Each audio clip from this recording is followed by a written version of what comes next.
So Senator Chris Murphy was previously fighting on this issue of Saudi Arabia. He didn't want to arm them because of what they're doing in Yemen, and they're committing a genocide, and can't allow it. Well, he did an about-face. So he spoke to Mehdi Hassan on his show and didn't do a great job defending his heel turn. Let's talk about another humanitarian crisis that you and I have discussed before, Yemen.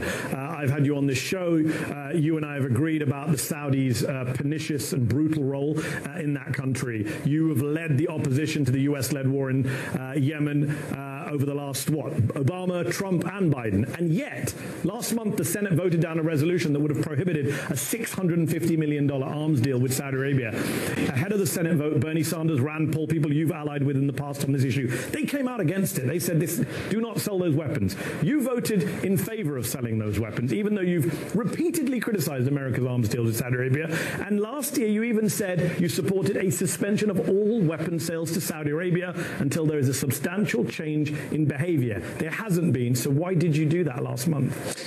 Yeah, thanks for giving me the chance to explain this, because you're right. I mean, I started the effort in the Senate to end support for the Yemen war. I was bringing resolutions on the Senate floor back during the Obama administration when I could only get a couple dozen senators to vote with me. And I remain convinced that the United States should not be selling any offensive weapons to the Saudis, should not be selling anything that can be used inside Yemen. What has changed over the course of the last 12 months is a significant increase in attacks from Yemen into Saudi Arabia. We have tens of thousands of U.S. citizens inside Saudi Arabia. I have said for a long time we should be in the business of trying to prevent these attacks from inside Yemen designed to hurt U.S. civilians and Saudi civilians inside Saudi Arabia. This sale was air-to-air munitions, essentially the exact weapons that are used to shoot down the missiles and the drones that come into Saudi Arabia from Yemen. It's why I supported it. But I get it. It wasn't an easy call for me, because I also understand there's a good case to be made that you shouldn't be selling any weapons to a leader like Mohammed bin Salman, who engages in such egregious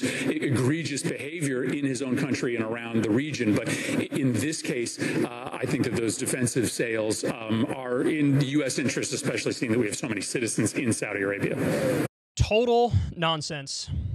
The idea that we're selling defensive weapons to Saudi Arabia now, BS. Amnesty International released a report and said, no, these can easily be used for offensive purposes, and they are.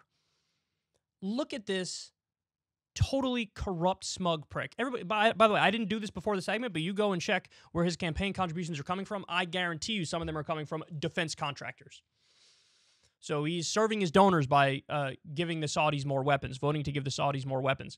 They are absolutely committing a genocide in Yemen. They are bombing hospitals and mosques and open-air markets. They are blockading the biggest port and starving people. And he used to pretend like, oh, I'm fighting for justice, and I don't want Saudi Arabia to get any weapons, and so I'm going to stand up for that. And then now he turns around and votes to give them more weapons. And he says, well, it's defensive or something, because now you have Yemen is fighting back. Yeah, if Yemen is fighting back, by the way, that's called self-defense. That's called they're trying to stop the aggressor from continuing to murder them. That's what that is. Well, there are some Americans in Saudi Arabia, and so we're protecting them by giving a genocidal regime that butchers journalists and children more weapons. Guys like Chris Murphy are why people don't trust politicians at all. Because he was morally grandstanding and then did a total flip-flop on the issue and made an ass of himself.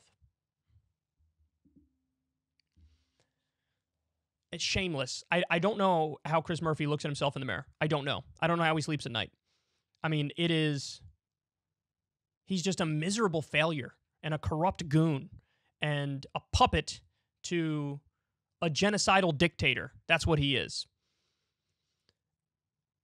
There's an easy way, as Noam Chomsky says, there's an easy way to stop terrorism. Stop participating in it. And that's my message to the U.S. government and U.S. government officials. You want to make the world a better place? You want to stop terrorism? Just stop participating in it. Stop arming brutal regimes. Stop arming Israel and Saudi Arabia. 73% of the world's dictatorships are funded by the U.S. military. by the U.S. government.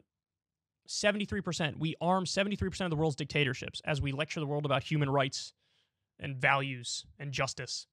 It's a sick joke. And this guy is the worst hypocrite of them all. If you want to see me and Crystal Ball interview legends like Noam Chomsky, Cornel West, and more, subscribe to Crystal, Kyle, and Friends on Substack. $5 a month gets you the video version a day early. Remember, we take 0 ad dollars for this podcast. Or you can sign up on Substack for free and get the audio version a day later. Link in the video description box below.